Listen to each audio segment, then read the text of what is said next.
할렐루야. 금요 심야 기도에 오신 여러분들을 주님의 이름으로 환영하고 축복합니다. 오늘 각 가정에서 또 예배드리는 귀한 성도님들 주님의 이름으로 축복하고 환영합니다. 우리 좌우에 계신 분들과 함께 또 가정에서 예배드리는 분들, 또 홀로 예배드리시는 분들, 우리 이렇게 한번 선포했으면 좋겠습니다. 모든 것이 하나님께 있습니다 라고 우리 한번 선포해 볼까요? 모든 것이 하나님께 있습니다. 모든 것이 하나님께 있습니다. 우리 사순절 기간 우리가 오직 기억해야 될 한 분, 만왕의 왕 예수 그리스도이심을 믿으십니까? 오늘 이 저녁에 함께 찬양을 했으면 좋겠습니다. 그 이름 아름답도다, 우리 주 이름 아름답도다.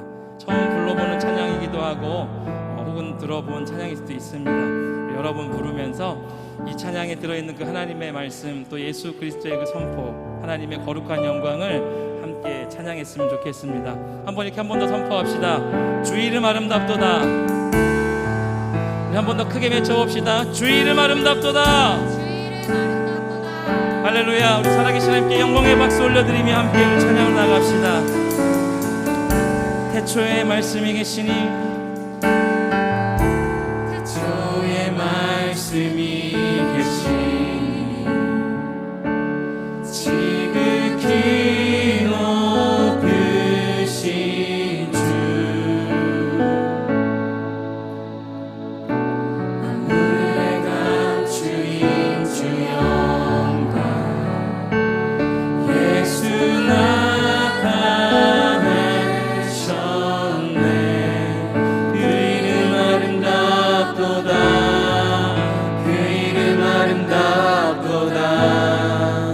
나의 왕 예수 그리스도. 그 이름 아름답도다. 비교할 수 없네. 그 이름 아름답도다. 예수의 우리 한 번 더 선포하며 나갑시다. 태초에 말씀이 계시니,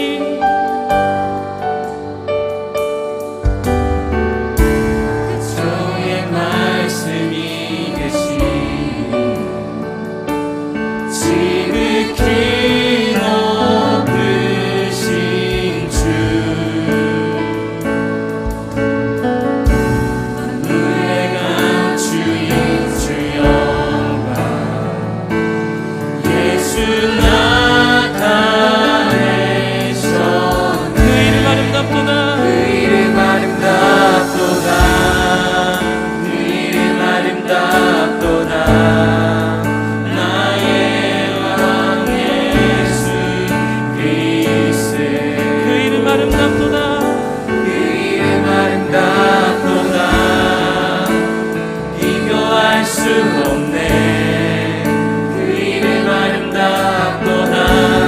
예수의 이름. 한 번 더 찬양하며 나갑시다. 태초에 말씀이 계시니,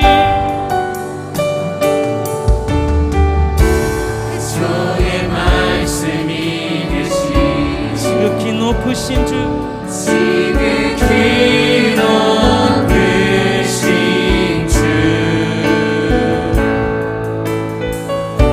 만물의 감추인 주 영광, 예수 나타내셨네. 그 이름 아름답도다. 그 이름 아름답도다. 그 이름 아름답도다. 나의 왕 예수 그리스도. 그 이름 아름답도다. 그 이름 아름답도다. 비교할 수 없네. 그 이름 아름답도다. 예수의 이름. 우리 주님이 우리를 위해 오신 주인이심을 선포합시다. 우리를 위해, 우리를 위해 오신 주인, 하나님 나라 임했네. 죄보다 크신 그 사랑, 무엇도 그 같이 선포합시다. 그 이름 아름답도다. 그 이름 경이롭도다. 그 이름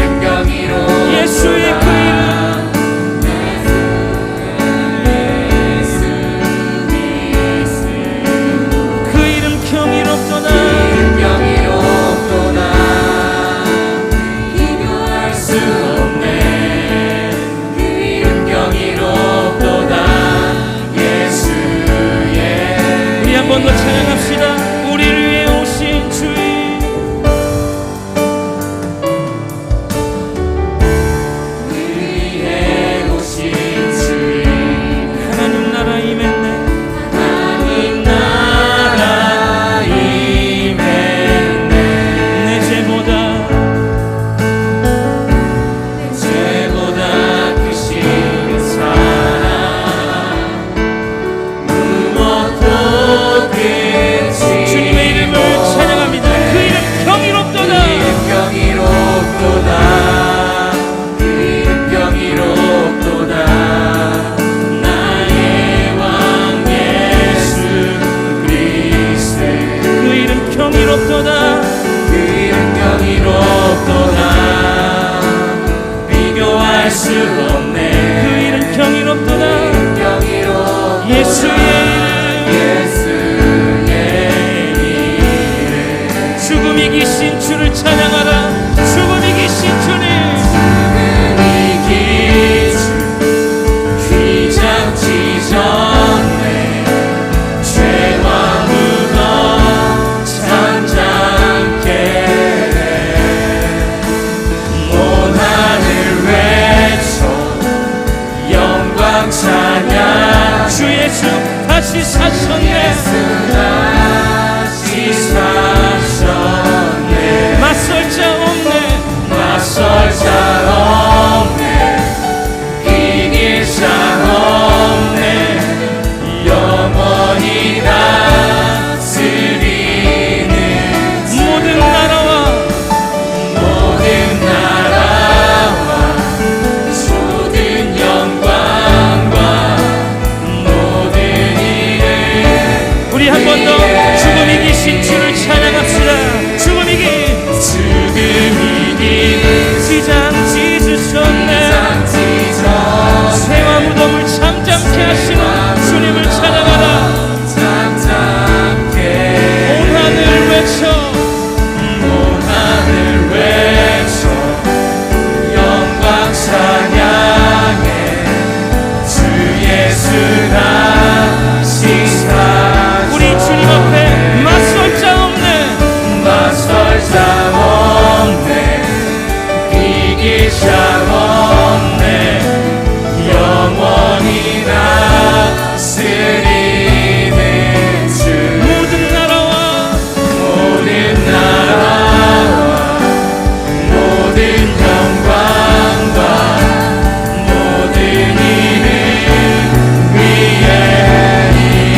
죽음 이긴 지장 찢으셨네.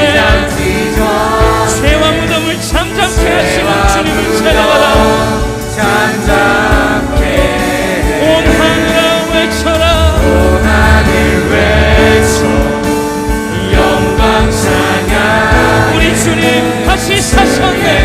다시 사셨네. 우리 주를 맞설 자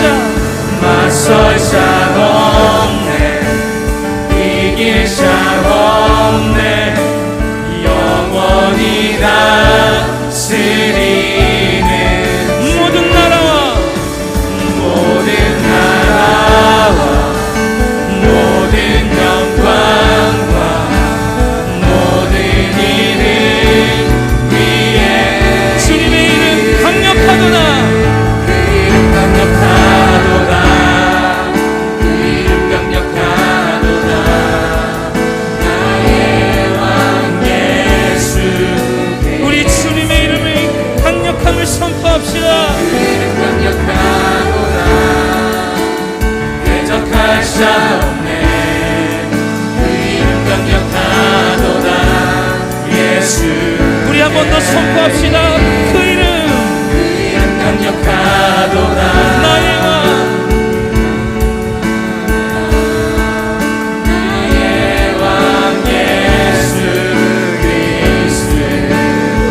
그 이름 그 이름 강력하도다. 대적할 자 없네. 그 이름 강력하도다. 예수의 이름. 두 손을 높이 들고 예수의 이름.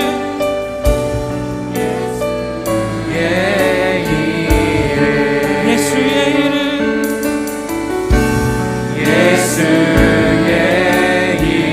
예수의 이름.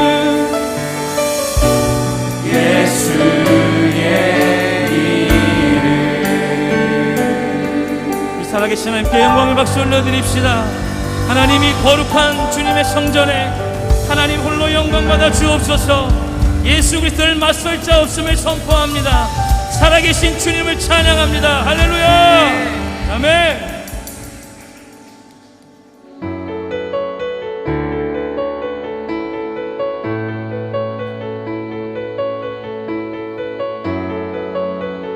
예수 우리 왕이여, 예수 우리 왕이여, 함께 찬양합시다.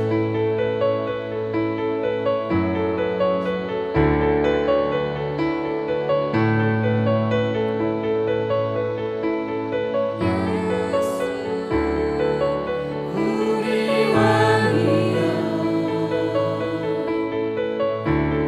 이곳에 오소서. 보좌로 주여 임하사 찬양을 받아 주소서. 주님을 찬양하오니 주님을 경배하오니 왕이신 예수여 오셔서 좌정하사 다스리소서.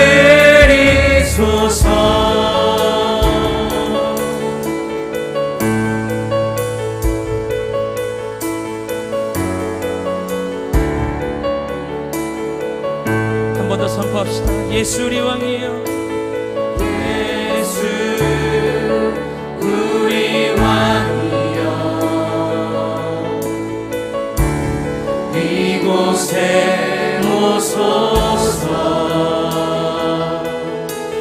보좌로 주여 임하사 찬양을 받아 주소서. 주님을 찬양하오니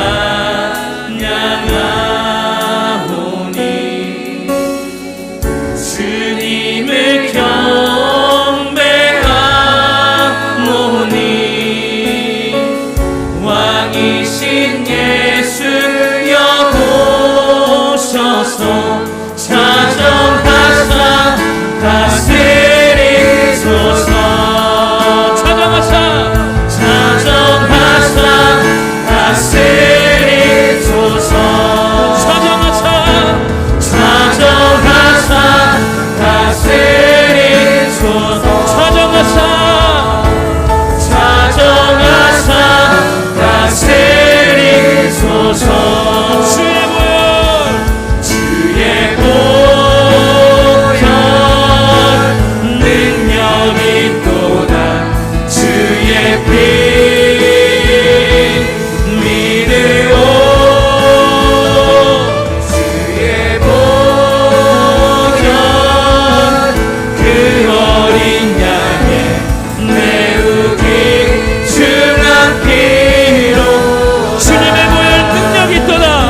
하나님을 통하여서 선포되어질 때에 우리 귀한 성도님들에게 하나님의 은혜의 말씀들이 선포되어질 수 있도록 아버지 하나님 성령의 담비 허락하여 주옵소서, 들을 길을 허락하여 주옵소서라고 다같이 우리 오늘 예배를 위하여, 가정 예배 회복을 위하여 다같이 우리 주여 한번 찾으시고 기도하겠습니다.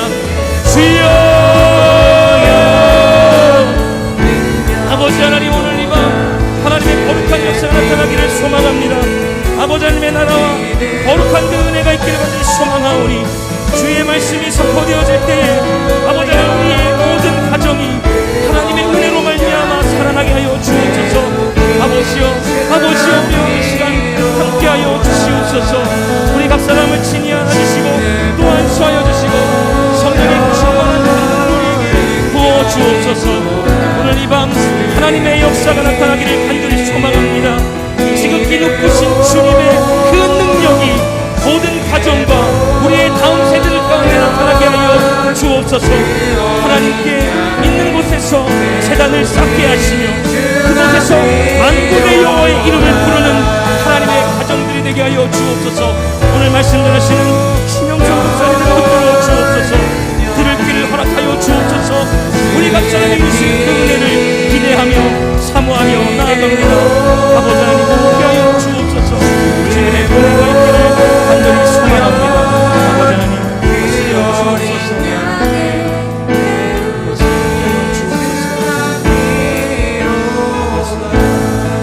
하나님 오늘 이 밤 주님의 밤이 되기를 간절히 소망합니다. 가는 곳곳마다 하나님 앞에 제단을 쌓게 하시고 그곳에서 만군의 여호와의 이름을 부르며 전진하는 하나님의 거룩한 용사요 거룩한 군사들이 되게 하여 주옵소서. 오늘 이 밤 우리에게 들을 길을 허락하여 주옵소서. 주님의 만지심이 각 가정과 우리의 다음 세대 가운데 나타날 수 있도록 아버지 하나님 성령의 기름 부어 주옵소서. 이 모든 말씀 살아계신 우리 구주 예수 그리스도의 이름으로 기도드립니다. 아멘. 오늘 이 밤 우리 함께 보실 하나님의 말씀은 구약성경 창세기 13장 4절에서 5절까지의 말씀입니다. 구약성경 15페이지쯤에 있습니다. 찾으시면 저와 여러분이 우리 두 절의 말씀을 다 같이 큰 목소리로 합독하시도록 하겠습니다. 창세기 13장 4절에서 5절의 말씀입니다. 다 같이 우리 합독하시겠습니다. 그가 처음으로 제단을 쌓은 곳이라. 그가 거기서 여호와의 이름을 불렀더라. 아브라함의 일행 롯도 양과 소와 장막이 있으므로. 아멘. 우리 시간에 담임 목사님께서 우리 오늘 오신 강사 목사님과 함께 귀한 은혜의 말씀을 나누도록 하겠습니다. 할렐루야. 살아계신 아버지 하나님께서 바쁘고 피곤한 걸음을 주의 전으로 향하여서 함께 다음 세대를 세우고 가정을 세우고 특별히 우리에게 주신 하나님의 시대적 소명을 생각하면서 정말 하나님의 그 부르심의 자리에 나온 조금은 배고프신 여러분들 얼마나 시장하시겠어요. 식사를 안 하고 서니까 여러분들 모두 위에와 가정에서 자녀와 함께 오늘 이 시간을 기다리고 또 기도로 준비하면서 사모하는 모든 믿음의 가정들 위해 살아계신 하나님의 임재와 하나님의 그 놀라운 은혜를 넉넉히 경험하는 복된 한 시간이 되기를 주님의 이름으로 축원합니다. 뽀베른 여러분, 오늘은 정말 저와 여러분이 함께 가지고 있던 그 오랜 시간들의 그 고민에서 하나님의 허락한 한 시간에 또 다른 주의 음성을 듣고 단순하게 깨달음을 넘어서 우리가 하나님 앞에 서운하고 결단하는 그런 기도의 밤이 되었으면이라는 마음으로 이 시간을 계획했습니다. 특별히 지난 주간 여러분과 함께 우리 다음 세대를 위해서 한 주간 동안 크게 함께 브레싱하면서 기도했지만 이 다음 세대들을 위해서 우리가 어떻게 부르심의 소명을 알고 또 이 다음 세대를 위해서 어떻게 우리가 그들을 하나님의 말씀의 초장으로 하나님의 약속의 그 땅으로 이끌어 드릴까라는 고민은 우리만의 고민이 아니라 한국교회와 자녀를 가진 모든 부모의 고민일 것입니다. 그럼에도 불구하고 변화를 느끼기 전에 변화가 와버리는 이 어둡고 로마서 말씀대로 불의가 진리를 막는 이 시대 속에 있는 부모들의 고민은 깊어져만 가고 교회의 미래는 예측하기 어려울 정도로 힘들어지고 가는 사실은 아무도 부인할 수 없는 것입니다. 우리는 이 가운데서 어떻게 하면 다음 세대를 살려낼까, 그 고민에 대한 몸부림을 우리는 온 성도들이 함께 하고 있습니다. 자녀가 훌쩍 커서 이제는 손자 손녀를 두고 내일을 얘기해야 될 할아버지 할머니 세대로부터 말이 통하지 않는 자녀를 두고 힘들어하는 부모 세대까지 우리는 동일하게 가정을 넘어 교회 공동체와 한국교회와 이 시대를 향한 우리의 고민을 주님은 분명히 알고 계실 것입니다. 이제 그 고민을만 멈춰서고 할 수 없는 가운데 두 손을 제비하는 것으로 끝나는 것이 아니라 이제는 구체적으로 하나님께서 우리에게 주신 메시지를 다시 한번 가슴으로 확인하고, 그리고 순종과 결단과 거룩한 서원의 몸부림으로까지 나가야 한 우리의 여러분 거룩한 몸부림이 필요하다는 것이죠. 그래서 오늘 이 밤에는 정말 오래전에 준비를 하고 우리가 기도하면서 시간을 기다리는 이유는 세봄 새학기 새벽 예배 새세세를 마치고 그 첫 번째 금요일 시간 조금은 좀 여유 있게 예배 시간에 3, 40분이 아니라 조금은 여유 있게 1시간 정도 이상이라도 좀 하나님의 말씀을 푹 사역의 전문가를 통해서 또 목회 사역에 실질적으로 하나님이 주신 은사적 소명도 있고 열정적인 헌신도 있는 그런 분을 통해서 하나님의 말씀을 듣고 함께 기도하는 시간이 된다면, 단순한 듣는 지식만이 아니라 가슴의 깨달음, 그리고 기도의 여러분 뜨거운 자리까지 나가서 우리의 알고 들은 바 깨달음이 우리의 삶의 사역 현장으로 승화되어가는 그런 멋진 일을 기대할 수 있지 않을까 싶어서 금요일 저녁으로 오늘 귀한 목사님을 모시게 됐습니다. 기대가 되고 담임 목사도 정말 붙잡고 배워서 어떤 형편이라는 건 알지만 어떻게 그들을 섬겨야 하고 다음 세대를 세워야 할지의 부분에 대해서는 더 여러분보다 절박한 마음으로 담임 목사니까 배우려고 하는 마음이 저에게도 지금 간절합니다. 오늘 우리에게 말씀을 전해 주실 우리 목사님은 신형섭 목사님이십니다. 지금 광나루 장신대 기독교 교육과 교수로 계시면서 참으로 이 땅에 가정회복, 좀 더 한 발 더 나가면 교회의 미래, 다음 세대를 위해서 많은 사역을 하고 계시는 분으로 여러 가지 유튜브와 인터넷 또 책을 통해서 이분을 먼저 오늘 우리 신 목사님을 뵙게 되었습니다. 잠깐의 대화 중에서도 하나님께서 그를 붙잡고 계시는 우리 목사님 안에 계시는 하나님의 거룩한 뜻을 볼 수 있었고, 또 그리고 함께 저와 여러분이 고민하는 다음 세대, 흔들리는 이 다음 세대에 대한 한 줄기의 작은 희망과 빛을 보는 그런 시간이 되기도 했습니다.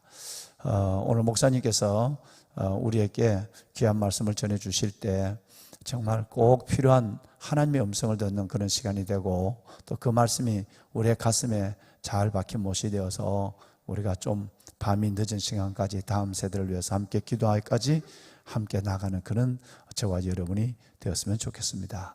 우리 신 목사님, 우리 오래전에 우리 이신영 목사님을 통해서 주신 자녀들의 마음에 하나님을 새기라는 책이 있는데, 여러분 그 책을 제가 한 권을 읽으면서도 굉장히 제가 개인적으로 은혜를 받았습니다. 정말 다시 한번 어려운 가운데서도 우리 신 목사님 걸음 내주셔서 정말 고맙습니다. 하나님의 성령의 이끄심을 따라서 우리들에게 넉넉한 말씀을 은혜로 전해주시길 바랍니다. 자, 우리 목사님 강단 좀 메실까요? 메시고 여러분 편안하게 들으시고, 오늘 이 시간에도 특별히 목사님 올라오십시오. 우리 각 가정에서 오늘 이 시간을 함께하는 여러분, 여러분 유튜브나 교회 홈피를 들어가셔서 잘 맞추시고, 혹시라도 많은 분들이 동시에 접속할 때, 지난주에도 그런 분이 있었다고, 지금 지난주에 새벽 예배도 그런 부분이 있었다고 담임 목사에게 부탁을 한 분이 있는데, 어려우시면 교회로 연락을 해서 영상으로 예배하시는 분들 함께 혹시라도 그런 장애를 극복했으면 좋겠습니다. 자, 이제 우리 목사님 말씀을 전해주실 때 큰 은혜가 되시길 바라고, 오늘 제목은 하나님의 프로젝트 가정예배, 가정회복에 대한 말씀이 되겠습니다. 우리 신형서 목사님을 박수로 한번 초대하겠습니다. 예, 목사님 고맙습니다. 예, 감사합니다. 예, 감사합니다.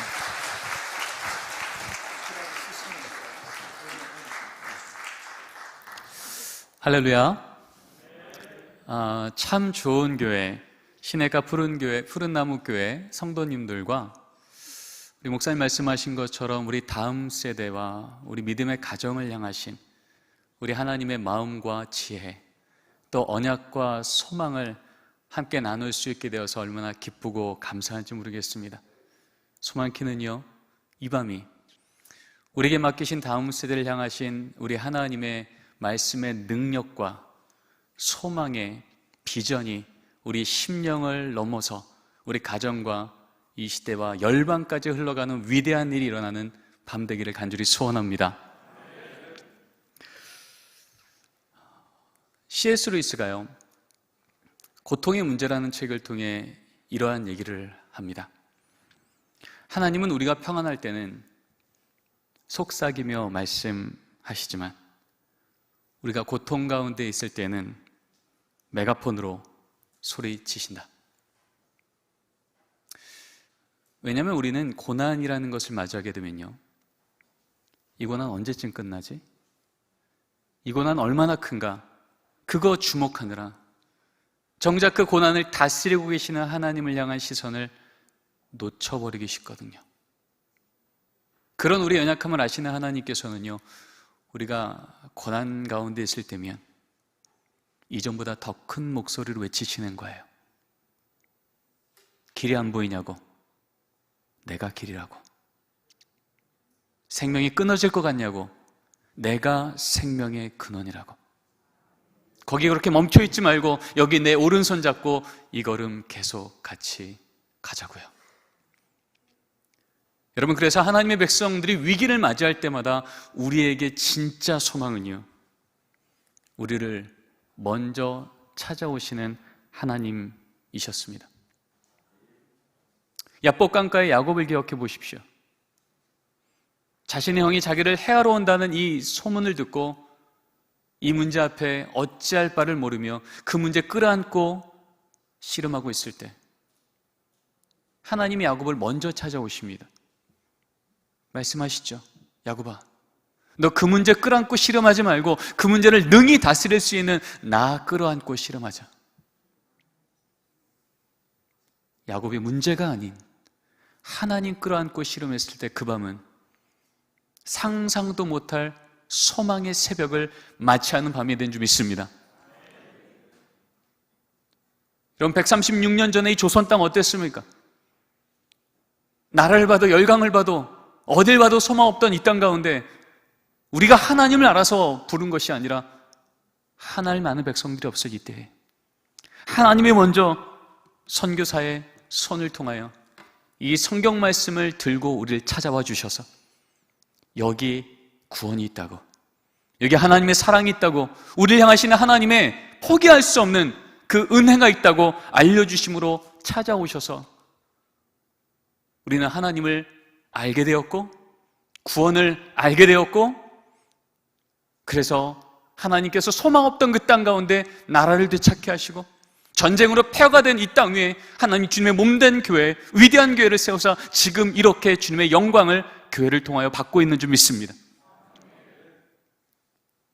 우리가 하나님을 찾기 이전에 마치 자녀가 앞에서 걸어가다가 엎어지면 그 자녀가 부모를 찾기 이전에 부모가 먼저 그 자녀를 찾아가는 거예요. 일으키시고 위로하시고 괜찮냐고. 여러분, 코로나19로 인해서 지금 우리가 멈춘 것처럼 보이고 이전과 같지 않은 상황 속에서 이젠 어떻게 될까 두려워할지 몰라도요, 여러분, 이 밤에 이렇게 거리두기를 하면서라도 모이고 또 집에서도 온라인을 통해서라도 하나님, 이곳에 하나님의 우리 가정과 다음 세대를 향하신, 그리고 한국교회를 향하신 하나님의 소망과 언약이 있음을 믿습니다라는 이 믿음을 하나님이 먼저 찾아와서 주셨기에 우리는 이 밤에 이 자리에 있는 줄 믿습니다. 여러분, 그런 의미에서요, 우리 오늘 이 밤에도 또 소망이 있는 거예요. 왜냐하면 하나님 찾아오시면 우리 수준만큼이 아니라 우리를 향하신 하나님의 계획만큼 하나님의 위대한 일이 선언되어지고 말씀하시며 역사하시는 그 하나님의 일들이 우리의 간증거리가 될 것을 믿기 때문인지 믿습니다. 여러분, 그런 의미에서 우리 옆에 있는 우리 성도님들과 거리는 좀 있지만 이렇게 한번 믿음으로 선언했으면 좋겠습니다. 이렇게 한번 고백해 보시죠. 하나님께서 이 밤에 우리를 찾아오셨습니다. 인사 나누겠습니다. 아멘. 아멘. 여러분, 하나님 찾아오셨으면 이제 우리에게 들려주실 복음, 기쁨의 소식이 있을 겁니다. 그 소식을 듣는 기쁨과 감사가 있길 원하는데요, 우리 짧은 영상 하나만 보고 오늘 말씀에 주목하여서 하나님의 메가폰 잡고 외치시는 그 하나님의 음성을 같이 듣기를 소원합니다.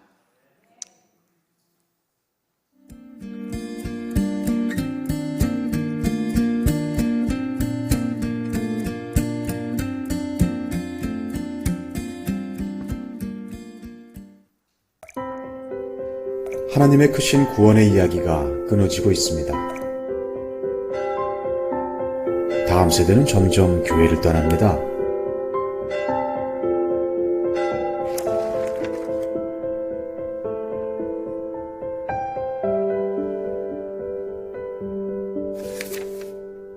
모든 사람에게는 자신만의 이야기가 있습니다. 개인의 꿈, 가치, 비전. 그러나 사실 그 이야기는 각 사람을 둘러싼 세상의 더 큰 이야기와 밀접하게 연결되어 있습니다. 세상이 들려주는 더 큰 이야기는 개인의 이야기를 강화시키기도 하고 약화시키기도 합니다. 지금 교회에서 아이들이 하나님의 이야기를 정기적으로 듣고 있다 하더라도 그 아이를 둘러싼 세상이 전혀 다른 이야기를 계속해서 들려준다면 아이 속의 하나님의 이야기는 점점 사라지게 될 것입니다. 사실 이러한 문제는 교회의 구조에서부터 시작됩니다. 원래 교회는 하나님의 이야기를 함께 나누는 하나의 가족 공동체였습니다. 그러나 시간이 지나면서 현대교회에는 전문화된 부서가 생겨났고 다음 세대와 부모 세대는 각자의 장소에서 따로 떨어져 예배하며 서로 다른 이야기를 듣게 되었습니다. 그리고 원래 가정은 하나님의 이야기를 가르치고 전수하는 첫 번째 신앙교육 장소였습니다. 그러나 시간이 지나면서 현대 가정의 부모들은 신앙교육에 대한 책임을 잊어버리고 그럴 수 있는 기능도 상실해버렸습니다. 결국 부모는 교회의 전문가들에게 자녀의 신앙교육을 모두 맡겨버리게 되었습니다. 이제 아이들은 하나님의 이야기를 교회에서만 들을 수 있을 뿐 가정에서는 같은 하나님의 이야기를 들을 수 없게 되었습니다. 그러면 어떻게 해야 할까요? 이제 교회는 단절된 구조를 다시 커다란 하나의 통합된 구조로 바꾸어 모든 세대가 같은 하나님의 이야기를 듣고 공유할 수 있도록 해야 합니다. 그리고 가정은 교회에 맡기기만 하던 신앙교육의 책임을 자신의 것으로 되찾아 가정에서도 같은 하나님의 이야기가 들려지고 계속하여 다음 세대에게 물려지도록 해야 합니다.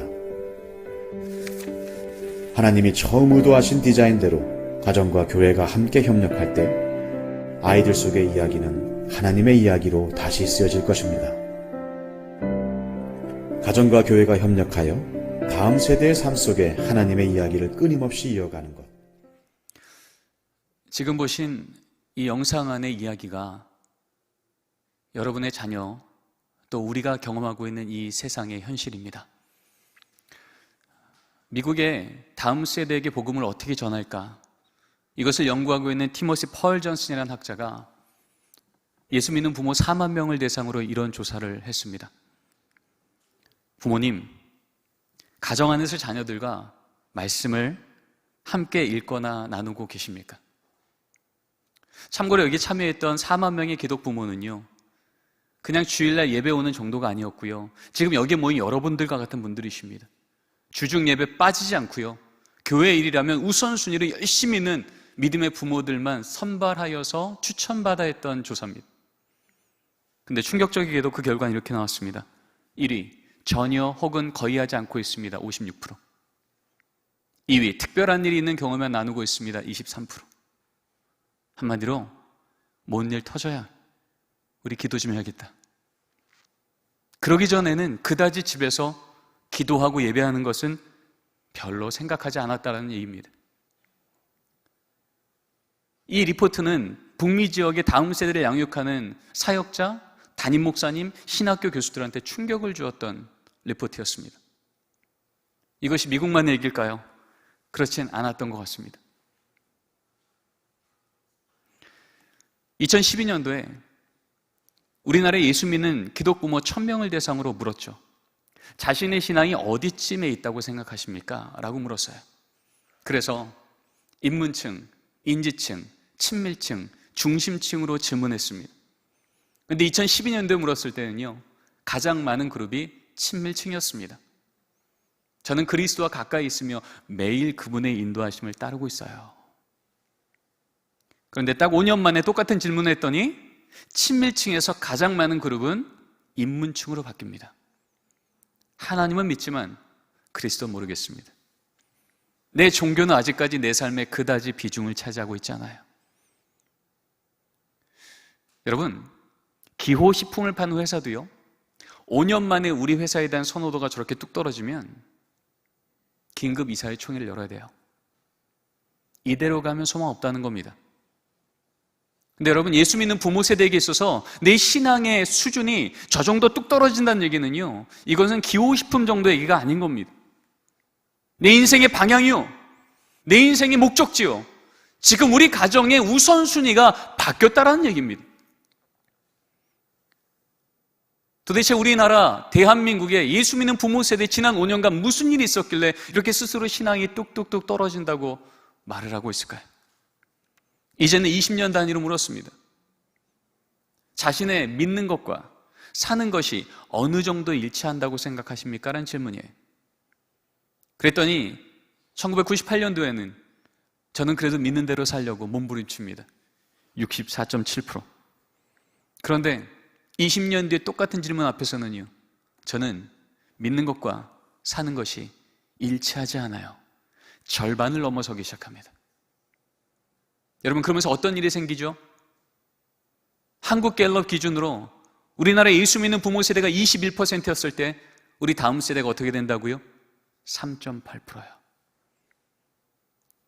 부모 세대는 여전히 그래도 교회에 계속 나오는 것 같은데 진짜 절벽 감수하는 건 누구라고요? 다음 세대예요. 마치 이레미야에서 너희 부모 세대가 나의 말씀을 떠나 했더니 너희 다음 세대가 신음하고 있다고 말씀하신 음성이 들리는 것 같습니다. 이제 목사님들한테 물어봤어요. 목사님, 우리 부모 세대는 그래도 신앙을 지키는데 다음 세대가 자꾸 교회를 떠나요. 어떻게 해야지 우리 다음 세대가 다시 신앙을 회복할까요?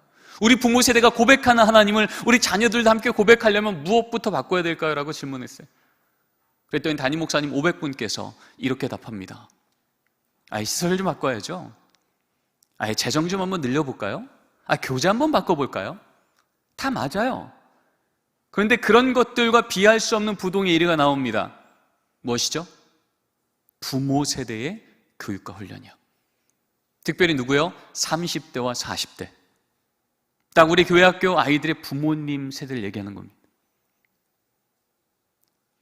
교재를 바꾸고 시설을 바꾸고 이런 것들이 다 영향은 주지만 우리 담임 목사님들이 볼 때는요, 살아있는 교과서인 부모가 그 삶의 등을 통하여 예수 믿는다는 게 어떤 건지를 보이고 그 걸음 끝에 어떤 일이 있는지를 자녀들이 경험하고 있지 않고서는 지금 이 어두워진 세상 속에 다음 세대가 다시 교회로 돌아오기가 쉽지 않더라는 겁니다.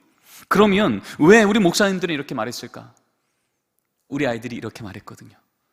얘들아, 너희들 신앙에 가장 큰 영향을 주는 요소가 뭐야?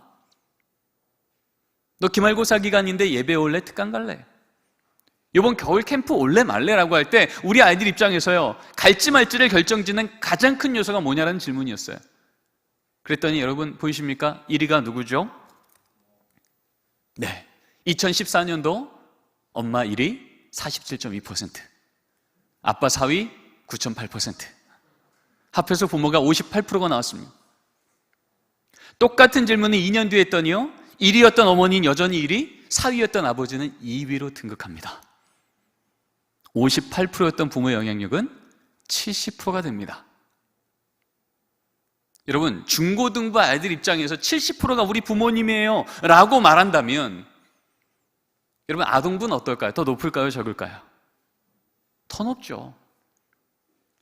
부모가 손잡고 교회 오지 않으면 도대체 이번 주에 교회 올 방법을 알 수 없는 영녀 유치부 아이들은 어떨까요? 부모의 영향력이요, 절대적이죠. 여러분, 이런 얘기 아니겠습니까?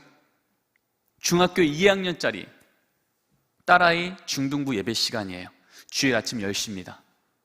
근데 엄마 집사님이 이 딸을 주일 아침 10시에 학원 앞에 딱 내려주면 얘기하는 거죠. 혜인아, 이번 기말고사 얼마나 중요한지 알지? 열심히 공부해. 엄마 열심히 기도할게. 그리고 돌아서서 어디로 오세요? 교회를 오세요. 교회 와서 뭐라고 기도하세요? 하나님, 이번 우리 딸 좋은 성적으로 하나님께 영광 돌리게 해주세요. 우리 하나님 정말 이 기도 들어주실까요? 백보양보해서 여러분, 이 딸이 2차 저차에서 명문대학을 들어갔다 치죠. 그러면 그 대학 졸업하고 직장 갖고 결혼하고 가정을 세우는 그 인생의 걸음걸음마다 하나님이 승승장구하게 해주실까요? 아니면 그 걸음 멈추게 하실까요? 여러분, 이렇게 돌아서는 이 엄마의 뒷모습을 보면 이 딸이 무슨 생각하겠습니까? 혹시 이런 생각하지 않을까요? 아, 신앙은 여차하면 제껴도 되는구나. 급할 땐 찾고 손해볼 것 같을 때 여지없이 예배가 아니라 특강이, 하나님의 말씀과 능력이 아니라 세상의 스펙이 진짜 내 인생 안전하게 지켜주겠네. 아, 이게 똑똑하게 신앙생활하는 거구나. 여러분, 이 망가져버린 이 신앙의 기준을 우리 아이들이 어디서 배운다고요? 학교에서요? 학원에서요? 세상에서요? 아니요, 예수 믿는 우리 부모의 등을 통해서요. 여러분, 그렇지 않고서야 두세 사람만 모여도 거기 함께 하시겠다고 말씀하셨고, 예수 믿는 부모 세대가 21%, 전 세계에서 선교사를 두 번째로 파송하는 선교 대국인 이 나라에 다음 세대가 어떻게 미전도 종족이 될 수 있겠냐고요. 하나님, 우리 다음 세대, 우리 부모 세대가 이렇게 우리 자녀 세대를 위해서 열심히 기도하고 애쓰는데 하나님, 왜 우리 다음 세대가 깨어나지 않습니까? 하나님, 다시 은혜의 수납비를 부어주십시오라고 기도할 수 있는지 몰라도 여러분, 하나님은요, 하나님의 말씀처럼 우리가 주의 이름으로 모이는 그 자리 가운데 강물 같은 은혜를 언제나 예비하고 부어주신 줄 믿습니다. 문제는요, 주의 말씀대로 모였는데 은혜의 소낙비가 내리지 않는 게 아니라 소낙비는 내리고 있는데 그릇이 엎어져 있는 거 아닙니까? 여러분, 그릇이 엎어져 있으면 소낙비가 내려도요, 물 한 방울 들어가지 않는 거예요. 제가 현장에서 교육총괄 목사로 지역교회를 섬기다가 6년 전에 장신대로 사역의 자리를 옮겼습니다. 제가 현장에 있으면서 해가 끝날 때마다 15개 부서 모든 부서에게 늘 점검했던 것이 있어요. 유치부부터 고등부까지요. 우리 아이들한테 물었죠. 얘들아, 올 한 해 너희들 주일 예배를 빠졌다면 빠졌던 이유가 무엇인지 한번 체크해 볼래? 여러분, 제가 점검했을 때 3년 내내, 그리고 장신대 와서도 지금 6년 내내 그 현장을 섬기시는 우리 전도사님, 목사님들에게 이 과제를 주었을 때 거의 예외 없이 나오는 1위가 무엇인지 아십니까? 우리 아이들이 주일 예배를 빠지는 1위. 근데 저는 학원일 줄 알았어요. 피곤한 건 늦잠, 시험, 여러 가지일 줄 알았어요. 그런데 지난 10년간 일관적으로 나온 1위는요, 가족여행이었습니다. 우리 아이들이 배우는 거예요. 아, 가족여행 갈 땐 주일 예배 빠져도 되는구나. 아, 이번 주 가족여행 가니까 주일 예배 안 가겠네. 여러분, 우리 아이들은 어릴수록 학습력이 빠릅니다. 의례에 빠지는 줄 알면 이제는 그 걸음은요, 이제는 그들이 갈 지름길처럼 보이게 되는 거예요. 여러분, 우리가 운전하다 보면 위험할 때일수록 가드레일이 있잖아요. 잠깐 딴 생각해서 가드레일을 잠깐 부딪혀도요, 다시 돌아오면 큰 사고 나지 않습니다. 그런데 가드레일을 부딪혔는데 그냥 타고 넘어가죠. 대형 사고입니다. 하나님, 우리 자녀를, 우리 가정이라고 하는 이 믿음의 공동체를 통하여서 위험한 걸음에도 안전한 길로 주의 말씀과 성령의 인도하심으로 그렇게 걸어가게 하실 때, 여러분, 다른 건 몰라도 신앙은 여차하면 제껴도 되는구나 라고 하니 무너져버린 신앙의 기준을 보여주는 순간, 우리 자녀가 가드레일을 넘어가는 순간이에요. 한 번, 두 번 넘어가기 시작하면 이제 그게 길이 되어서 우리 아이들이 헷갈리기 시작하는 겁니다. 분명히 예수 믿는 것이 내 삶의 우선이라고 했는데, 우리 가정은 예수 믿는 가정이라고 했는데, 진짜 우리 가정 가운데 중요한 결정할 때마다 예수가 주인 되기보다는 대학이, 직장이, 연봉이, 스펙이 진짜 우리 가정을 안전하게 지켜주겠네라고 헷갈리기 시작할 때, 우리 아이들은 세상이 그들을 흔들기 전에 그들 안의 믿음이 흔들려지기 시작했던 겁니다.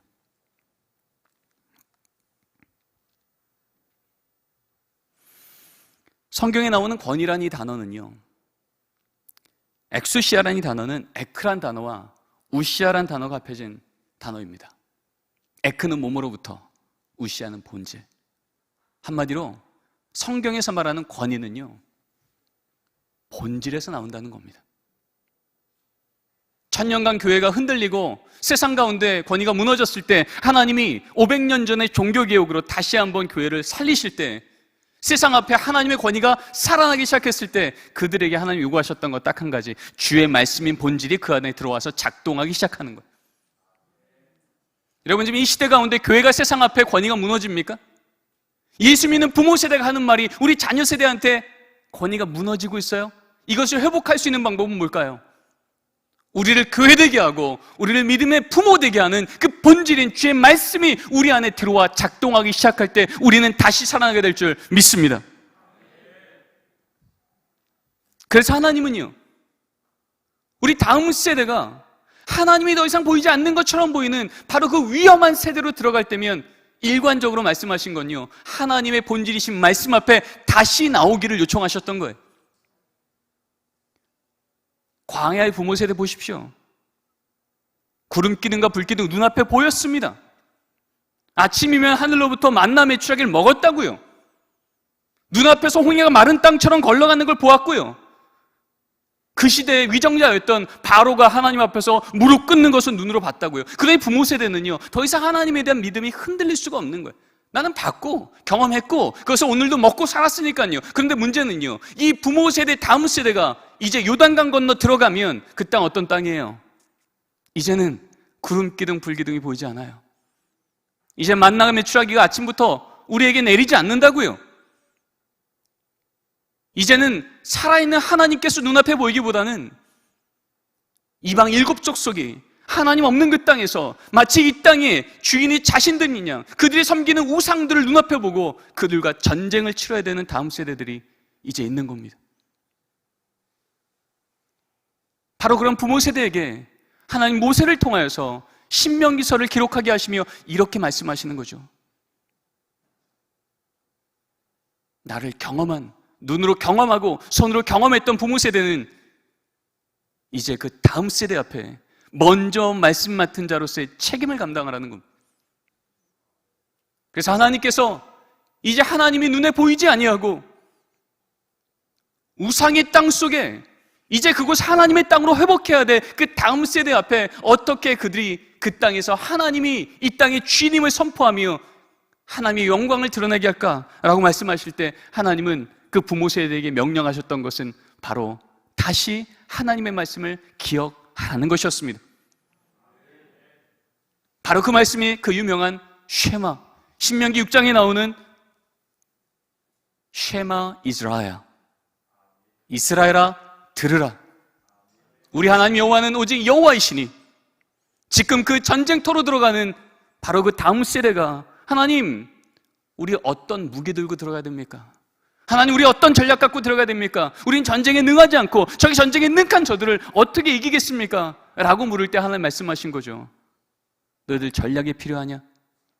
무기가 필요하냐? 내가 전략이고 내가 무기다. 내 말씀이 너희 안에 들어가. 그 말씀을 듣고 말씀을 주야로 묵상하면 이제 내가 너희와 동행하며 그 걸음을 승리케 하리라. 그러면서 주님께서 말씀하신 게 이 말씀이에요. 오늘 내가 내게 명하는 이 말씀을 너희는 머리에 새기고가 아니라 어디에 새기고요? 마음에 새기고. 히브리어 레바브입니다. 레바브란 단어는요, 중심이란 뜻이에요. 한마디로 하나님이 내게 어떤 분이셨는지를 우리 부모 세대가 내 자녀 세대에게 머리로 교리여서 입으로 말한다고 신앙이 전수되는 게 아니라 진리여서 삶의 등으로 보일 때 바로 그런 삶의 등으로 보이는 그 부모의 삶을 통하여 하나님 믿는 백성은 어떻게 사는 것인지를 세상 사람들과 구별되는 것을 눈앞에 보여주라는 거예요. 위기가 오면 무릎 꿇어 기도하는 것을 자녀에게 보이고, 위대한 하나님의 역사를 보면 거만하지 않고 손들어 찬양하는 모습을 자녀에게 보이고, 여러분, 그렇게 삶으로 하나님이 누구신지를 보여주는 부모 세대가 앉았을 때든지 일어날 때든지 길을 갈 때든지 부지런히 가르치면 그 입에서 나오는 말은 권위가 있어. 그 말을 통하여 자녀 세대는 그 진리의 걸음을 따라가게 될 줄 믿습니다. 여러분, 그런데 지금 이 시대에 예수 믿는 부모 세대가 21%의 예수 믿는 부모 세대가 정말 우리 자녀 세대에게 목숨 걸고 전하는 게 예수의 이름입니까? 아니면 대학의 이름입니까? 하나님의 말씀입니까? 아니면 세상의 스펙입니까?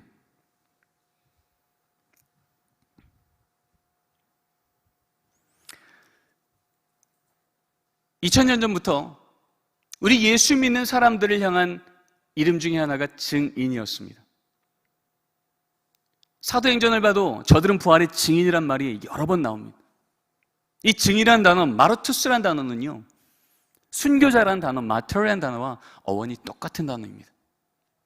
한마디로 내 인생의 주인은 예수요, 우리 가정의 주인은 예수가 된다는 것을 조금이라도 제한받으면요, 거기 목숨 걸었다는 거예요. 그게 바로 우리 2000년 전부터 그리스도인들의 정체성인데, 여러분, 지금 우리가 정말 우리 자녀에게 목숨 걸고 전한 일이 뭐겠습니까?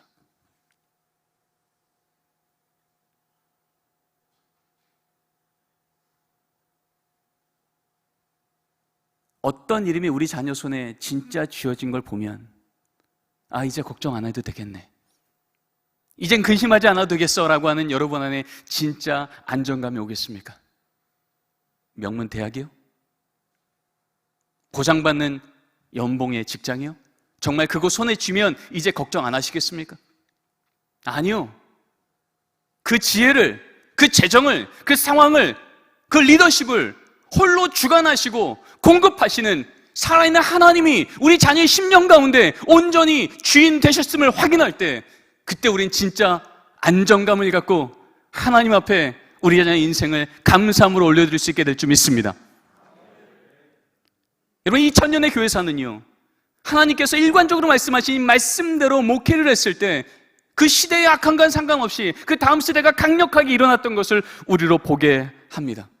여러분, 2000년 전에 초대교회 때 성 크리소스톰, 알렉산드레 클레멘트, 성 어거스틴, 우리가 알고 있는 그 유명한 교부들의 목회 서신들을 보면요, 공통적으로 나오는 말들이 있습니다. 그렇게 핍박이 심했던 그 시대에도 다음 세대가 강력하게 세워졌던 그들의 목회 서신 안에는요, 이런 말이 적혀 있다고요. 가정의 교회예요. 신앙 공동체가 됨을 잊지 마십시오. 예수 믿는 가정입니까? 그렇다면 예수 믿지 않는 가정과 구별되어지는 거룩한 의례가 있으셔야 됩니다라고 말했다고요. 여러분, 거룩한 의례요, 구별된 의례요, 의례에 행하는 우리 가정 안에서의 영적인 리듬이요, 주의 말씀을 정기적으로 읽고 위기가 왔을 때, 감사가 있을 때 모여서 기도하고, 바로 그것이 로마의 그 핍박 가운데에도 천년의 로마를 무너뜨리고 주님 몸된 교회가 이 땅 위에 위대하게 서게 하셨던 하나님의 전략이었던 것을 기억하시기 바랍니다. 1000년 동안 교회가 다시 신음합니다. 말씀을 점점점 떠나가며 교회가 아파졌지만 다시 말씀 앞에서 회복되었을 때 500년 전 종교개혁 때 마틴 루터, 존 켈빈, 지빙글리, 우리가 알고 있는 대표적인 종교개혁의 리더들이 오직 하나님의 말씀만 갖고 이렇게 살아야 됩니다라고 외쳤을 때 그들의 서신에는 이런 글들이 적혀 있습니다. 마틴 루터요, 부모는 가정의 설교자임을 잊지 마십시오. 존 켈빈이요, 부모가 자녀에게 가정에서 말씀을, 기도를 정기적으로 가르치고 함께 나누는 것을 감당할 때 하나님의 크신 복이 그 가정에 임할 것이요, 이것을 게을리한 가정에는 저주가 임하리라. 오직 말씀만 갖고 목회를 가르쳤던 그 종교개혁자들 입에서 이렇게 두려운 말들이 선언됐던 겁니다. 그리고 종교개혁 때부터 교회에서는요, 주일날 목사님이 우리 성인분들을 하나님이 이런 분이십니다, 신앙은 이런 겁니다, 대의문답을 통하여서 가르치고 이제 집으로 돌려보낼 때 모든 부모님들 손에는 소유문답을 들게 했습니다. 그래서 오늘 들은 이 말씀을 집으로 돌아가 자녀들에게 이제 가르치십시오. 그러면서 1000년 전에 들었던 그 얘기를 다시 종교개혁자들은 선언하는 거죠. 가정이 작은 교회임을 잊지 마십시오. 100년이 지납니다. 17세기 청교도 시대가 되면서 우리가 알고 있는 웨스트민스터 신앙고백서가 나옵니다. 이 웨스트민스터 신앙고백서는 우리 한국교회의 헌법 모범이며 예배 모범의 기틀이 되었던 신앙고백서입니다. 오직 하나님의 말씀으로만 기록되어진 것을 점검하는 것만 3년이 걸렸던 이 위대했던 신앙고백서인데요, 이 고백서가 나오는 그 해에 똑같이 뭐가 나왔냐면 가정예배 모범서가 나옵니다. 왜요? 진짜 이 고백대로 살려고 하니까 무엇을 해야 된다고요? 가정에서 예배를 드려야 되는 거구나. 그러면서 청교도인들은 3대 삶의 원칙을 선포하게 됩니다. 첫째, 주일 성수를 목숨 걸고 하십시오. 둘째, 믿음의 가정마다 가정 예배를 드리십시오. 셋째, 일하는 일터가 하나님께 영광 돌리는 곳 되게 하십시오.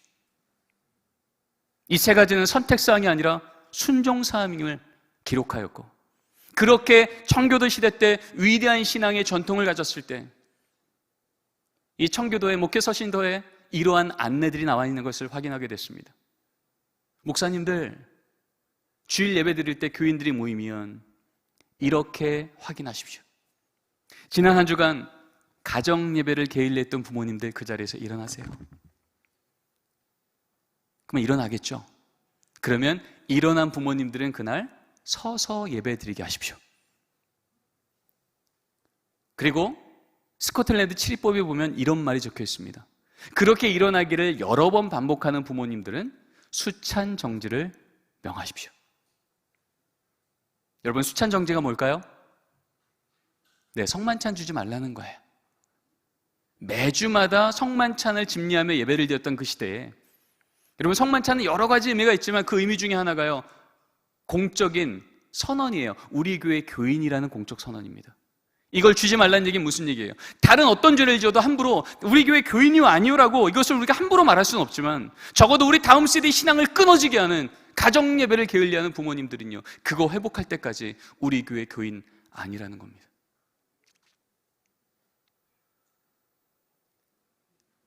여러분, 이것이 청교도 시대 때의 신앙의 기준이었어요. 그리고 이들이 이 신앙을 지키기 위해서 이제 배를 타고 대륙을 건너가 북미 지역 가운데 이제 나라를 세우고 다시 한번 하나님의 복을 받았을 때 그들이 조금씩 더 타락하다가 다시 한번 18세기, 19세기 때 미국 대부흥주의 운동을 경험합니다. 대부흥주의 운동을 통해서 미국이 다시 한번 갱신되어지는데요, 저 펜실베니아 땅부터 시작해서 미국의 동부, 남부, 서부를 돌면서 텐트 치고 회중을 모아서 집회로 회심시키고 돌려보내고, 또 옆 동네로 가서 텐트 치고 집회하고 회심시켜서 돌려보내고, 이렇게 위대한 일들이 일어나는데 문제는요, 그것을 이끌어갔던 조나단 에드워즈가 보니까 분명히 이 안에서 하나님 앞에 회심했는데 집으로 돌아간 부모들이 많은 경우에 집으로 돌아가니까 다시 예전 삶으로 돌아가더라는 거예요. 알코올하고 갬블하고 이렇게 하다가는 하나님이 우리에게 주신 이 은혜가 이 시대를 뒤집기보다는 이벤트로 끝날 수도 있겠구나, 이 위기감을 가지고 이제 조나단 에드워즈가 다시 한번 선언하는데 그 선언이 바로 이것입니다. 가정 안에서의 경건한 삶과 교육을 실천하시되 가정 예배는 경건과 신앙을 위한 은혜의 수단임을 기억하십시오. 가정이 진짜 하나님의 백성이 자라나고 성장하는 그곳이 되기 위해서는 가정 예배라고 하는 하나님이 명령하신 이 자리를 지켜내라는 거예요. 여러분, 우리나라 선교 초기에 왔던 그 선교사님들이 다 이 미국 대봉주 운동의 끝자락에서 은혜 받아서 하나님 저 어떻게 살죠라고 할 때 저 조선 땅 가서 복음 전하라고 그런 분들이 오셨던 거 알고 있잖아요. 그러다 보니까 우리나라는 선교 초기 때부터 이 가정 예배라고 하는 것은요, 이것은 선택사항이 아니라 위대했던 신앙의 유산이었어요. 1918년도에 우리나라의 성경 잡지라는 것이 처음 발간될 때 1권 첫 번째 페이지 첫 번째 문장이 놀랍게도 가정 예배로 시작이 됐습니다. 우리 같이 한번 읽어보겠습니다. 시작. 가정 예배는 도덕 근본상의 작용이요 그리스도교의 일종 특색으로 수신제가의 요소로다. 아멘. 이게 무슨 얘기일까요?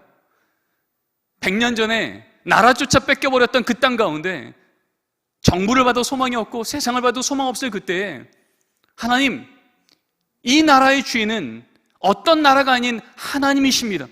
하나님의 말씀과 정의가 우리 안에 살아있다면 하나님, 우리 가정은 소망이 있습니다. 이 고백을 하는 다음 세대가 그 가정 가운데 살아나기 시작하면 수신제가요, 우리 집안이 다시 일어서고 우리 자녀 세대가 일어서는 길이 거기에 있다고 선언했던 겁니다. 그리스도의 일정 특색이요, 저 집안이 예수 믿는 집안인지 안 믿는 집안인지를 구별하는 일종 특색이 뭐라고요? 가정 예배가 있는가 없는가. 이게 우리나라에 예수 믿는 세대가 한 자리 숫자였을 때조차도 우리가 보았던 하나님의 역사였다는 것입니다. 1919년도 평양신학교에서 곽알령 교수님이, 찰스 클락 교수님이 우리 목사님들 교육할 때 썼던 교과서입니다. 목사필휴. 목사님들 목회하실 때 반드시 이것을 지켜가셔야 됩니다 라고 했던 교과서라고요. 여기에 보면 이런 말이 적혀 있습니다. 전도사와 목사, 장로와 집사, 임직을 위하여. 교회에서 일꾼을 다 뽑아서 훈련시키죠. 그리고 이제 임직 훈련 다 끝내고 임직식을 하려고 할 때 적어도 여기 10가지 질문 앞에 예스가 나오지 않으면 아직 준비되지 않았다는 거예요. 그 질문 중에 4번째는요, 누구누구 성도님, 전 가족이 예수를 믿으십니까? 다시 말하자면 적어도 내 자녀의 신앙을 부모가 책임지고 전하고 있냐라는 질문인 겁니다. 5번째 질문은요, 누구누구 성도님, 가정 예배회는 드리고 있는지. 적어도 교회 일꾼이 된다는 건 주일만이 아니라 일상의 삶 속에서도 하나님, 우리 가정의 주인은 하나님이 되실 때 우리는 안전합니다. 이 고백이 나오는 가정이 될 때 진짜 그 가정은 하나님께서 이제 모델 삼아 이 땅 가운데 주님의 나라를 세울 하나님의 일을 시작하신다는 거예요. 여러분, 그런 의미에서 오늘 읽었던 말씀을 보면 하나님이 믿음의 조상 아브라함을 부르셨을 때 아직 가나안 땅 도착도 하기 전이에요. 도착도 하기 전인데 하나님이 얼마나 중요했든지 이 여정 가운데 있는 아브라함과 롯의 두 가정을 이렇게 비교합니다. 같이 한번 읽겠습니다. 시작. 그가 처음으로 제단을 쌓은 곳이라 그가 거기서 여호와 이름을 불렀더라. 아브라함의 일행 롯도 양과 소와 장막이 있으므로. 하나님 보실 때요, 이 두 가정에 너무 큰 차이가 있더라는 거예요.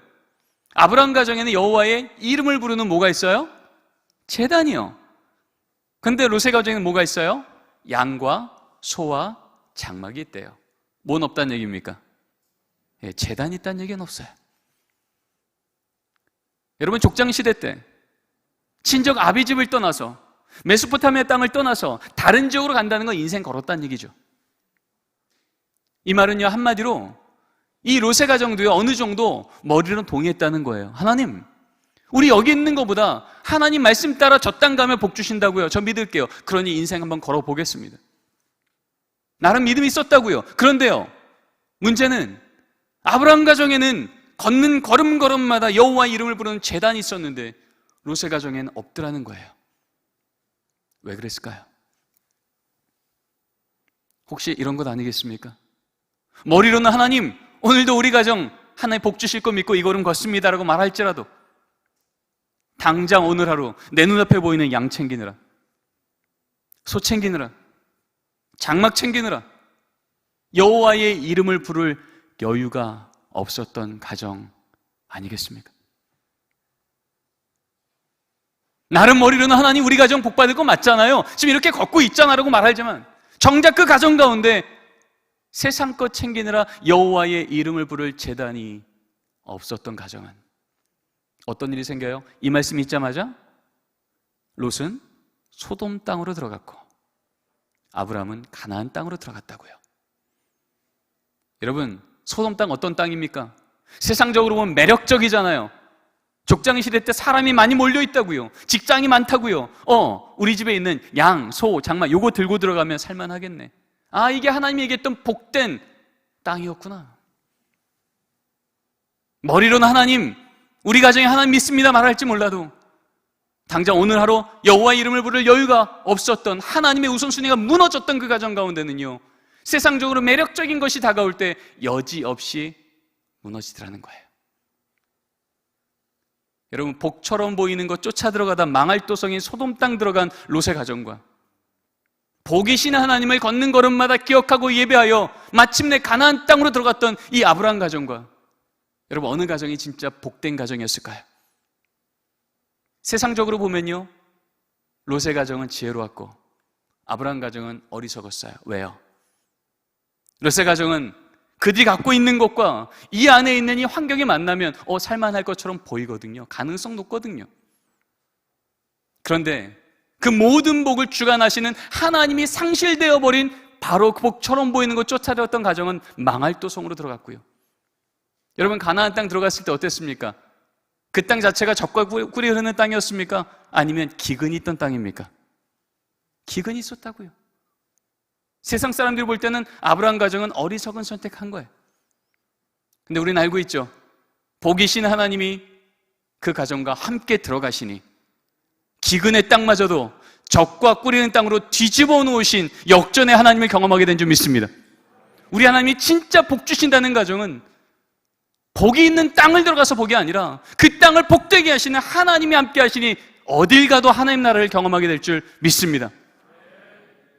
바로 그 하나님께서 그 땅 도착하기도 전에 점검했던 건요, 지금 그 가정 가운데 나의 이름을 부르는 제단이 있냐는 겁니다. 여러분, 이것이 이 아브라함의 한 가정에 대한 얘기일까요? 아닌 것 같습니다. 왜냐하면 믿음의 조상 아브라함이라고 하는 것은 하나님께서 그 다음부터 믿음의 부모 세대를 세우시고 그 다음 세대에게 복음을 흘려보내실 때마다 하나님이 이렇게 일하시겠다고 하는 진리의 모형을 보여주는 것이기 때문에 그렇습니다.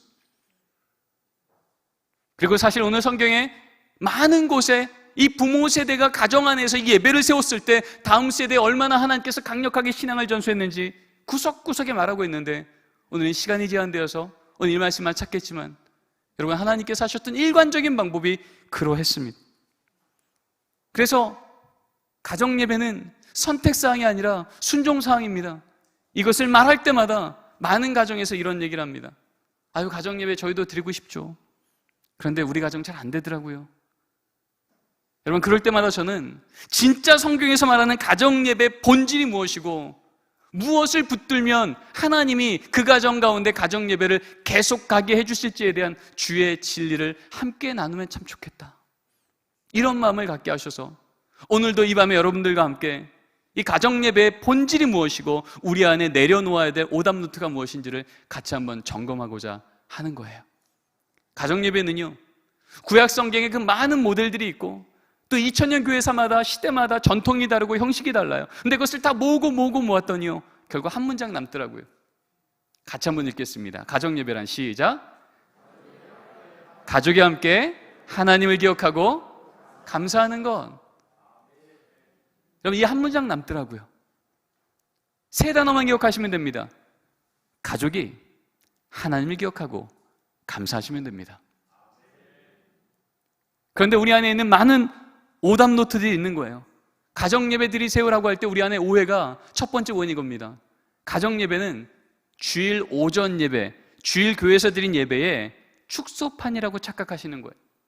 그러니까 자꾸 가정 예배 드리세요 그러면요, 주 오전에 드렸던 그 경건함과 그 형식을 그대로 우리 집에서 구현하려고 하세요. 미니어처를 만들려고 한다고요. 그런데 성경은요, 가정 예배를 말하는 그 많은 구절마다, 또 2000년 교회사에서 가정 예배는 이것입니다라고 정의하는 그 자리마다 하나님의 관심은요, 형식에 있지 않았고요, 사건에 있었습니다. 어떤 사건이요? 가족이 모여 하나님을 기억하고 감사하는 사건이요. 여러분, 이 사건이 여러분 가정마다 있기를 소원합니다. 아까 읽었던 창세기 13장 말씀 보세요. 아브라함이 30분 예배 드렸다. 그 가족이 안 떠들고 예배 드렸다. 경건하게 예배 드렸다. 예배 드릴 때 옷 갈아입고 드렸다. 이런 말 있습니까? 없습니까? 하나도 없어요. 거기에는 딱 하나만 있습니다. 여호와의 이름을 부르는 제단이, 가족에 모여 하나님 기억하고 감사했다는 이 단어만 있는 거예요. 여러분, 우리가 주일 오전 예배 드린 것 같은 그 경건함과 그 형식을 그대로 가정에서 구현하면 얼마나 좋겠어요. 이것도 가정 예배 맞습니다. 그러나 그것만이 가정 예배는 아니라는 거죠. 왜요? 우리 하나님은 우리 가정의 영적 수준을 아시기 때문에.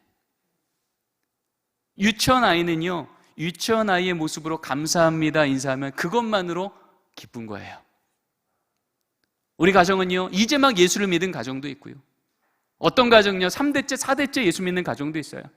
가정마다 수준이 다 다른다고요. 하나님은 수준 높은 가정만을 기뻐하시는 게 아니라 이제 막 예수를 믿기 시작한 그 가정도 귀히 여기시고 하나님을 기억하고 감사하는 자리를 기뻐 받으시는 줄 믿습니다.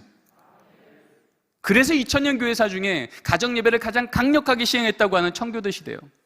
그때 가정 예배에 대한 정의가 이렇게 써 있습니다. 가정 예배요? 가족이 모여서 성경 한 구절만 읽어도 이미 가정 예배 드린 겁니다. 성경 읽고 기도까지 했습니까? 가정 예배 더 잘 드린 겁니다. 성경 읽고 기도하고 찬송까지 했습니까? 가정 예배 더 잘 드린 겁니다.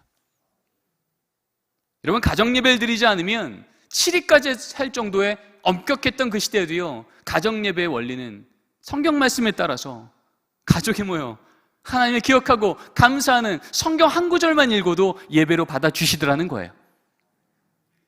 저희 집은 지금 12년째 가정 예배를 매일 드립니다. 그러면 저희 집 아이들은 가정 예배 시간 5분 전이 되면 성경 옆에 딱 끼고 저한테 와서, 아버님, 가정 예배 드릴 시간입니다. 예배 준비하셔야죠. 저한테 그럴까요? 12년 동안 하루도 안 빠지고 가정 예배를 드렸는데도요, 이런 걸 본 적이 한 번도 없습니다. 얼마나 신실한지요.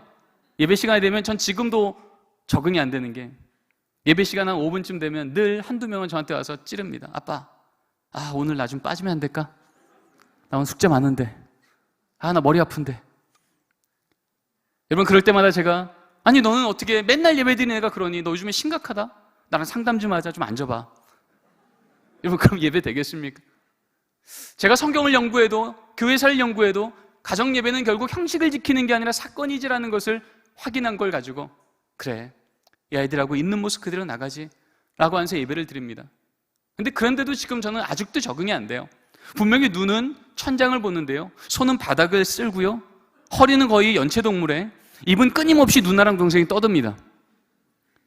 이 모습을 보면서 이제 예배를 제가 2차조차 드리죠. 예배가 거의 끝나면 이제 제 마음에 의심의 영이 충만해집니다. 도대체 예배가 드리는 걸까? 이 일 때문에 저조차 예배가 안 돼서 너무 힘들어서 예배 끝나고 나서 묻는 겁니다. 하건, 너 오늘 말씀 듣긴 한 거니? 너 왜 오늘 이렇게 정신이 없니? 그랬더니요, 이 초등학교 2학년 애가 저한테 그러는 거예요. 아빠, 오늘 다윗이 골리앗 한 번 볼 때 여호와 6번 봤다는 얘기 아니야? 걱정 마, 걱정 마. 나도 힘들면 그럴 거야. 걱정 놓으세요. 분명히 제 눈앞에 보였던 건 장난치고 떠들어서 오늘도 예배 망했다라고 생각했던 이 아들밖에 안 보였는데, 하나님은 우리 자녀의 연약함에 제한받지 않으시고 오늘도 그 마음속에 심어 놓으시려고 했던 말씀의 씨앗을 심겨 놓으셨더라고요. 제가 가정예배 관련돼서 이제 기자님들이 제 연구실에 종종 오십니다. 얼마 전에 또 그렇게 제 연구실에서 이제 인터뷰를 하고, 이제 오늘 저녁 가정예배 시간 교수님 좀 한번 찍을게요. 이거 뉴스 나갈 때 사진으로 내보내겠습니다. 근데 제가 말씀드렸잖아요. 저희 집 가정예배 저도 적응 안 된다니까요. 이걸 방송 내보는 게 좀 어려운 거예요. 그래갖고 제가 약속을 했죠. 기자님 사진 2컷만 보낼게요. 오시지 마시고요. 제가 찍을게요. 그리고 이제 저희 아들한테 얘기한 겁니다. 얘들아, 오늘 가정예배 시간에 찍은 사진은 뉴스에 나간대. 자, 오늘 예배 잘 들어보자.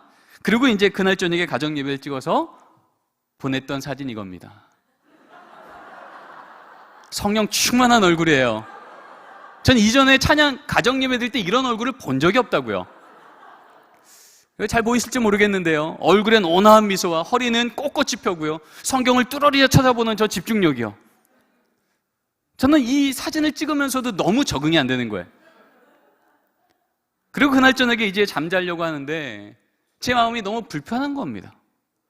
얘네들은 어린애들이 어려서부터 이렇게 위선적일까? 이거 전국 방송 나간다니 큰일 났네. 이거 취소할까? 뭐 이런 마음들이 제 마음을 너무 복잡하게 하는데 하나님 제 마음속에 이런 깨달음을 주신 거예요. 그랬구나. 나는 오늘 또 까먹었네 싶어서 또 지적하고 또 혼내고 또 행동을 교정시키려고 했는데 아니었네. 다 알고 있었네. 까먹어서 안 했던 게 아니라 아직 미성숙해서 못했던 거였구나. 시편 1편 3절 말씀처럼 철을 따라 열매 맺으신 하나님, 난 오늘도 그냥 가을이 와서 풍성한 열매가 우리 자녀의 삶 속에 보이면 좋겠는데 아니었구나. 하나님 우리 자녀에게 지금 봄이라는 계절을, 여름이라는 계절을, 오늘 이 아이에게 필요한 하나님의 하늘부터 은혜의 단비를 내려주셨고 말씀의 영양분을 오늘도 심어 놓으셨구나. 건물을 지려고 할 때 설계도를 완벽하게 그리지만 당장 오늘 하루 그 설계도대로 벽돌을 한 장 한 장 쌓아야 그 벽돌 쌓은 것만큼 그 건물은 세워지는 거군. 오늘도 하나님이 우리 아이들에게 그 연약한 모습을 탓하지 않으시고 오히려 그 연약한 모습 위에 약할 때 강함 되신 하나님, 지적사항이 아니라 기도의 제목인 것을 또 깨닫게 하시고 그 기도대로 역사하신 하나님, 믿음의 부모는 내가 원하는 대로 우리 자녀 행동을 교정시키는 플레잉이 아니라 프레잉, 있는 모습 그대로 하나님 앞에 나아가는 모습을 데리고 나아갈 때 그 자리 포기하지 않는 게 믿음의 부모의 책임이었구나. 여러분, 우리 옆에 있는 우리 성도님들과 이렇게 한번 고백했으면 좋겠습니다. 가정예배는 형식이 아니라 사건입니다. 같이 한번 인사 나누겠습니다. 아멘. 아멘. 두 번째 오해가 있는데요, 가정예배는 자녀를 위한 부모의 숙제다라고 하는 오해예요. 그럴까요? 아닐까요? 네, 분위기상 아니죠. 아니에요. 자꾸 숙제를 여기시니까 우리 자녀가 이제 성인 되는 순간 숙제 끝, 그런 분들 계세요. 아니요. 성경에요, 단 한 번도요, 자녀가 성인 되면 부모는 더 이상 가정예배 드릴 필요 없다는 얘기가 한 번도 없어요. 모세 보세요. 120세 느보산 올라가기 바로 전까지요, 우리 자녀 세대, 손주 세대가 하나님 말씀을 어떻게 살아야 되는지를요 한 자도 빠지지 않고 분명히 선언하며 삶으로 보여주며 가르쳤던 바로 그 사람이 우리가 알고 있는 믿음의 영도자 모세였던 겁니다. 여러분, 자꾸 숙제처럼 여기니까요 애들도 숙제처럼 대합니다. 얘들아 빨리 와, 5분만 앉아있어.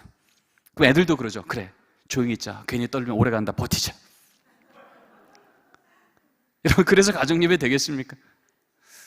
여러분, 숙제처럼 여기니까요 자꾸 가정예배를요 가족 모임처럼 하세요. 여러분, 가족 모임 아시죠? 부모가 자녀한테 하고 싶은 얘기 다 하는 시간이에요. 자녀들도 부모한테 하고 싶은 건의사항 다 하는 시간이에요. 근데 적어도 그 시간이 가정예배 시간이라면 그 시간에 누가 말씀하시는 시간이에요?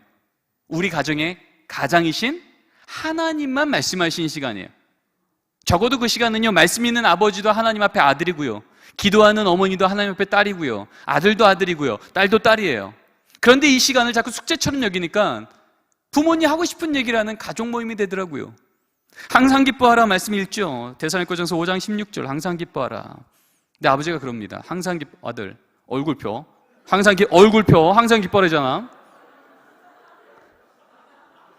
여러분, 아들이 무슨 생각할까요? 아빠는 인상 쓰면서 왜 나한테 얼굴표래? 여러분, 이게 하나님의 말씀이 선포되는 시간이 되겠습니까? 어머니가 또 기도하겠죠. 하나님, 요번 우리 딸 성적 10등만 오르게 해주시고, 그 만나지 말라는 계정 안 만나게 해주시고, 우리 아들 게임진 그만하게 해주시고. 여러분이 어머니 입장에선 진짜 진실된 기도 맞죠? 그러나 여러분, 이 기도는요 개인 기도 시간에 하십시오. 가정예배 시간은요, 내 안에는 바람을 말하는 시간이기보다는요, 우리 가정의 상황을 가장 잘 아시는 하나님이요, 하나님의 말씀 앞에 우리 가족 모두가 응답하며 동의하며 감사하며 그렇게 나아가는 시간으로 부르신 것이라고요. 그렇게 되면 이렇게 바뀌겠죠. 항상 기뻐하라. 아버지가 말씀 읽고 나면 아들한테 말합니다. 아들, 항상 기뻐하라는 말씀을 듣고 나니 네가 건강한 것만으로도 기뻐하지 못했던 내가 부끄럽구나. 네가 믿음 지키고 있는 것만으로도 기뻐하지 못했던 내가 민망하구나. 앞으로 하나님 말씀처럼 그렇게 기뻐할 수 있도록 노력해야겠다. 아들, 넌 좀 어떠니? 그럼 아들이 뭐라 그럴까요? 고수인데 그렇겠습니까? 아니죠. 이거 괜찮네. 도대체 안 변할 것 같은 아버지도 하나님 말씀 한 구절 앞에 변하네? 나도 내 인생 좀 바뀌었으면 좋겠는데, 나도 우리 아버지처럼 하나님 말씀으로 변하는 인생 살고 싶다. 말씀을 읽는다는 게 어떤 건지 그 앞에서 배우지 않겠습니까? 어머니가 기도합니다. 하나님, 오늘도 우리 가정 가운데 또 어려운 일이 생겼습니다. 이 어려운 상황을 아시는 하나님이 기뻐하라 말씀하시니, 하나님 오늘의 이 슬픔을, 이 어려운 상황을 마침내 간증거리로 바꿔내실 그 하나님을 제가 신뢰하겠습니다. 눈에 보이는 대로 함부로 원망하지 않게 입술에 파수꾼 세워주시고 그때까지 이끌어가실 하나님 놓지 않고 끝까지 붙들 수 있는 믿음 오늘도 더하여 주옵소서. 여러분, 어머님이 이렇게 기도할 때 우리 딸이 무슨 생각할까요? 이쯤이면 엄마도 하나님 원망해야 되는데, 이쯤이면 엄마도 절망해야 되는데, 여기 진짜 믿음의 거인이 앉아있네. 나도 우리 엄마처럼 하나님 때문에 어떤 상황에도 흔들리지 않는 견고한 인생 살고 싶다. 나 요즘에 외모 때문에, 성적 때문에, 돈 때문에, 친구 관계 때문에 너무 흔들리는 내 인생인데, 나도 우리 엄마처럼 하나님 붙들고 견고한 삶을 살고 싶다. 우리 자녀가 기도를 배우지 않겠습니까? 여러분, 자녀가 말씀과 기도를 배우는 건 어쩌다 우연히 배우는 게 아니에요. 오늘 말씀처럼 내가 내게 명한 말씀을 내 마음에 새기고 우리의 삶의 등으로 보이는 그 자리에서 자녀는 그 말씀과 그 기도를 하나님께서 믿음의 통로로 삼아주실 줄 믿습니다. 위기가 오면 무릎 꿇어 기도하는 모습을 보이고, 아니 자녀도 함께 무릎 꿇려 기도시키고, 그러다가 그 여정 중에 하나님이 아니고 도대체 설명할 수 없는 기적 같은 그 일이 우리 가정 가운데 일어나면, 그때부터 이 자녀에게 하나님은요, 귀로 듣던 교리의 하나님이 아니라 눈으로 보는 살아있는 하나님이 될 줄 믿습니다. 그러면 이 자녀는요, 이제 성장해서 부모를 떠나 살아도요, 위기가 오면 나도 모르게 우리 부모를 통해 본 것처럼 무릎 꿇어 기도하는 청년이 되고요, 감사한 일이 생기면 두 손 들어 찬양하는 영성의 실력 같은 믿음의 다음 세가 될 줄 믿습니다. 여러분, 가족 모임이 아니라 우리 가정을 가장 잘 아시는 하나님 말씀 앞에 우리 부모 세대가 함께 응답하는 모습을 보여주는 것. 그래서 자녀 앞에 어떤 거울보다도 믿음의 거울을 보여줘 그들이 보이는 대로 따라올 수 있는 걸음되는 그 은혜가 가정마다 있기를 간절히 소원합니다. 우리 마지막 오해인데요, 마지막 같이 한번 읽겠습니다. 시작. 가정예배는 시간 없어서 못한다. 여러분, 그럴 거 아닐까요? 아닙니다. 많은 가정에서 가정예배 드리세요 그러면요, 우리 가정은 모일 시간 없어요 그래요. 근데 여러분, 이 코로나로 지난 1년간 우리 자녀들하고 같이 보내는 시간 부담스러울 정도로 많아지지 않으셨습니까? 여러분, 시간이 많아졌으니까 이제 가정예배가 풍성해지셨습니까? 아니죠. 이제 우린 깨닫게 된 거예요.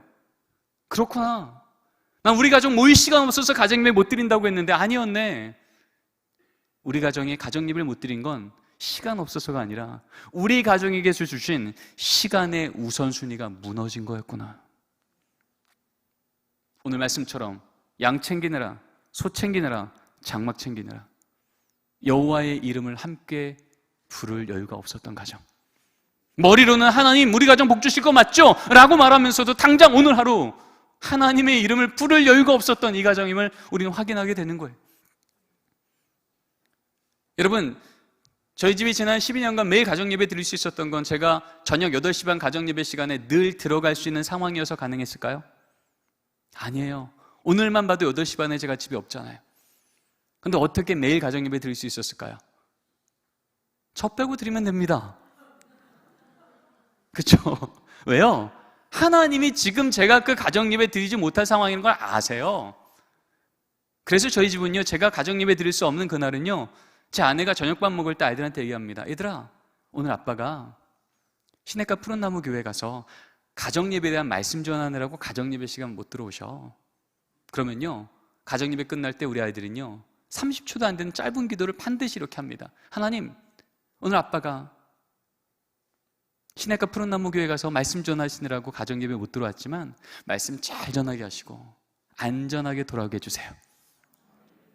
여러분, 이 기도가 우리 자녀의 입을 통해서 선포되는 순간 제가 없는 그 자리는 어떤 자리일까요? 아버지의 부재겠습니까? 아니면 그 자리에 없는 가족을 위해서 온 가족이 함께 기도하고 중보하고 영으로 하나 되는 시간이겠습니까? 전자입니까? 후자입니까? 후자죠. 우리 가정은 그렇게 가정예배를 지켜온 거예요. 그리고 오늘처럼 이렇게 가정예배 못 드리는 날에는요, 제 아내가 반드시 가정예배를 녹음합니다. 그리고 집으로 돌아가면 우리 자녀가 어떻게 절 위해서 기도했는지를 들려줘요. 그러면 그 다음날요, 오늘 내가 가정예배를 못 드렸어도 그 다음날 아침 먹을 때 아이들에게 고맙다고 인사합니다. 혜건아, 고마워. 어제 너가 아빠 위해서 이렇게 기도한 거 다 들었어. 혜인아, 너 어제 가정예배 시간 이렇게 고백하더라. 참 하나님께 너무 감사해, 아빠는. 여러분, 가정예배 시간에 그 자리에 있지 않을지라도 오히려 하나님이 그 없는 자리 때문에 더욱더 가족을 하나 되게 하시고 중복해 하시는 그 일들이 우리 가정 가운데 일어나기를 간절히 소원합니다. 어떨 때는 8시 반에요, 저희 집 식구 전체가 차 안에 있을 때도 있어요.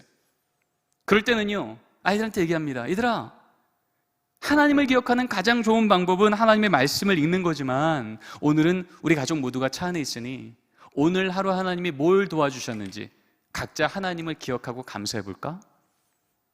얘기를 나눠요. 혜인아, 오늘 뭐가 감사해? 아빠, 오늘 학교에서 친구 걔랑 화해했어요. 아, 그래, 화해하는 마음을 주신 하나님 참 감사하다. 혜건아, 너 오늘 뭐 감사해? 요즘은 안 그러는데 작년만 해도요, 뭐 감사해 물으면요, 2번에 한 번은 똑같은 대답 나옵니다. 없는데? 맨날 없대요. 그럼 좀 가만히 있지 않죠? 혜건, 너 오늘 저녁 반찬 뭐였어? 고등어구이. 그래, 고등어구이 누가 주신 거야? 마트가. 아니야, 마트는 판 거지. 누가 주신 거야? 어부가. 어부는 잡은 거야. 누가 주신 거야? 그러면 드디어 누구의 이름을 받아내요? 드디어 하나님의 이름을 받아내요. 그래, 혜건아, 오늘도 너를 키가 자라고 지혜가 자라고 믿음과 지혜가 있게 하려고 네가 알지 못할 그때 저 바다 끝에서 고등어 알을 낳게 하시고 자라게 하시고 마트에 팔리게 하시고 엄마 손에서 유리되게 하시고 오늘 네 입에 쏙 넣어주셨네. 오늘 네가 먹은 건 고등어구이가 아니라 은혜 조각이네. 애가 씩 웃습니다. 황당해서 웃는 게 아니에요. 뭔가 자신감이 있는 거죠. 여러분, 반찬 하나를 봐도 하나님의 은혜 조각이라고 고백받으며 인정하며 먹는 아이와 뭘 해줘도 옆집 엄마는 안 그랬는데 왜 우리 집만, 왜 나만 늘 불평하며 힘들어하며 짜증내며 그렇게 사는 아이와 하나님이 그 아이를 들어서 이 시대 가운데 하나님의 영광을 쓰실 때 여러분 같은 걸음이 되겠습니까? 여러분, 이런 자녀들은요, 이제 개학을 했지만 개학을 일주일 앞두면 어떤 기도를 할까요? 당연히 기도하겠죠. 하나님, 이번 새 학기 새로운 선생님, 하나님이 예비하신 좋은 선생님 예비해 주세요.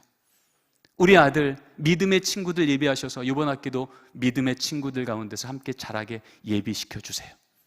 여러분, 일주일 내내 이렇게 기도하다가 개학 첫날을 맞이합니다. 그러면 맞이하게 되는 그 학교 선생님은 누구예요? 일주일간 가정예배 드렸던 기도의 열매예요. 그렇게 만나는 친구는 누구예요? 일주일간 기도했던 기도의 응답이에요. 선생님을 봐도 기도의 열매고 친구를 봐도 기도의 응답이라고 그렇게 고백하며 감사하며 이 학기를 시작하는 자녀와 왜 그 선생님이 우리 담임이 되셨냐고, 왜 걔가 우리 반 됐냐고, 이번 학기 끝났다고 불평하며 시작한 아이와 여러분 이 학기 그 아이의 삶이 같겠습니까? 여러분, 4차 산업혁명이 일어나면서 점점점 이 시대는요, 이제는 기계가 인간을 대신할 수 있는 것에 경쟁력이 있지 않습니다. 이제는 진짜 하나님이 우리 인간에게만 주신 사람을 주목할 수 있는 능력, 사람과 소통하고 공감하고 공동체를 위해서 내가 희생할 줄 알고 바로 그러한 사람들이 주목받는 시대인데요. 여러분, 우리 아이들이 이런 것을 어디서 배울까요? 학교에서요? 세상에서요? 공교육에서요? 쉽지 않은 것 같아요. 세상에서 배울 수 없는 그러나 진짜 세상을 뒤집어 놓을 수 있는 진짜 리더가 자라는 그 자리는요, 하나님의 완전함을 닮고 예수 그리스도의 인격을 닮아 그렇게 하루하루 어떻게 사는 게 더 지혜로운지 말씀을 통하여 부모의 삶의 등을 통하여 배우고 걸어가는 그 자들, 거기에 하나님은 진짜 다음 세대의 경쟁력 있는 하나님의 세대를 세워가실 줄 믿습니다.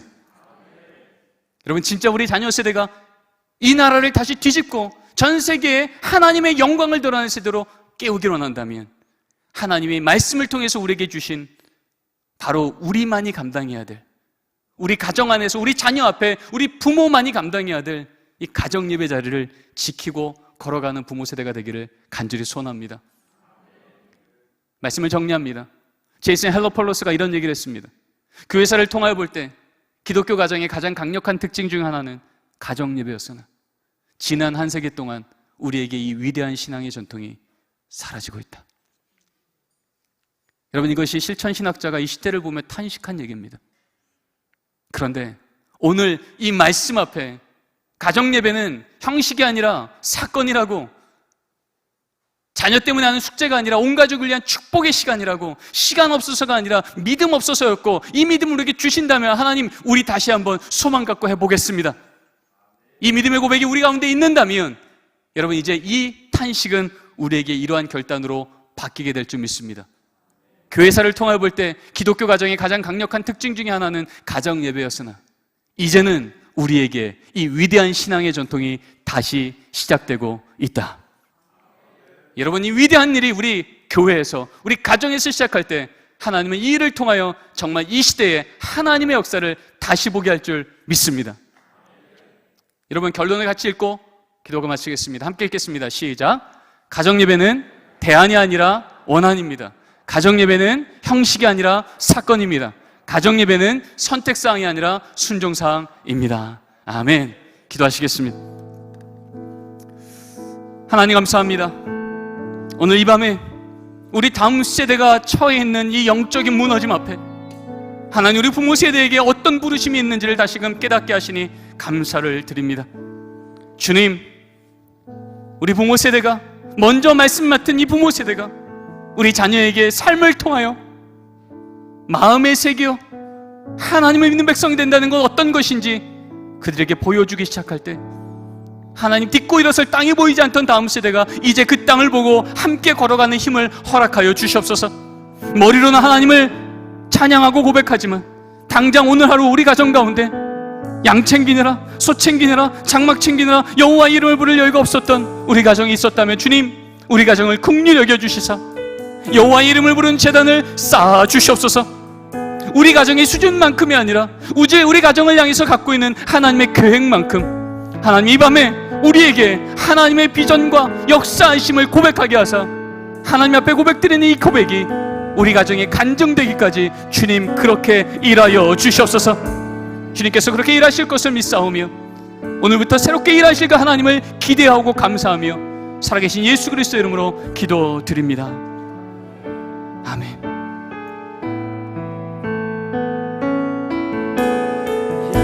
예수 우리 왕이여, 이곳에 오소서. 보좌로 주여 임하사 찬양을 받아주소서. 찬양을 받아주소서. 우리의 모든 가정이 주님을 찬양하오니, 주님을 찬양하오니, 우리 모든 가정이 주님을 경배하오니, 왕이신 예수여, 왕이신 예수여 오셔서 좌정하사 다스리소서. 우리 모두 손을 높여주고 찬양합니다. 예수 우리 왕이여, 예수 우리 왕이여. 하나님 주님, 각 가정에 임하여 주옵소서. 이곳에 오소서. 모든 가정마다 보좌로 주여 임하사 우리의 찬양을